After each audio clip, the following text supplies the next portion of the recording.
Bunga ng maayos na koordinasyon sa pagitan ng pamunuan ng simbahan, lokal na pamahalang lungsod ng Maynila at ng kapulisan, naging mabilis at maayos ang paglabas ng andas mula sa Quirino Grandstand sa Ermita, Manila kaninang alas 4 ng madaling araw. Dahil sa pagdagsa ng mga deboto na taimtim na nagdarasal, naglalakad ng walang sapin at naghihintay ng pagkakataong makalapit sa karosa ng Poong Nazareno.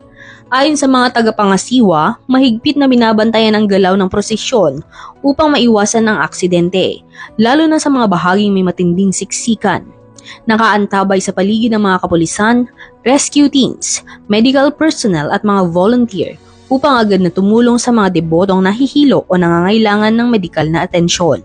Patuloy ang panawagan ng pamunuan sa mga deboto na pananatilihin ang disiplina. Iwasan ang pagtutulakan at sundin ang mga anunsyo mula sa mga marshal ng prosesyon. Pinapayuhan din ng lahat na uminom ng tubig at agad lumapit sa medical stations kung makaramdam ng pagkapagod o hilo. Sa haba ng ating preparasyon, sa dami po ng mga pagkilos na ginawa natin, ay wala na po tayong puwang para magkamali pa.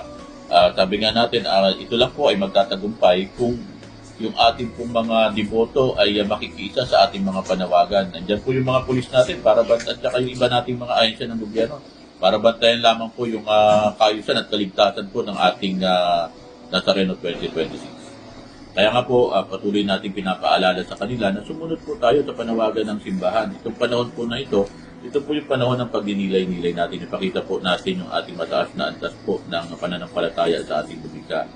At hindi naman po ito isang araw lamang. Sabi nga, ang totoong deboto po ay nagsisimba, sumusunod sa batas, sumusunod sa mga alituntunin ng simbahan. At sabi nga po, pinapakita po talaga yung pagiging tinatawag natin Christ-like po.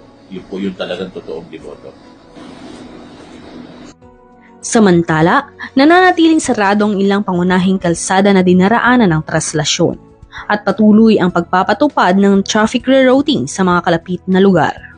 Mula dito sa lungsod ng Maynila, ako ang inyong Police News Network Correspondent, Patrolwoman Princess Zaira L. Reyes. Alagad ng batas, taga-taguyod ng Balitang Pulis.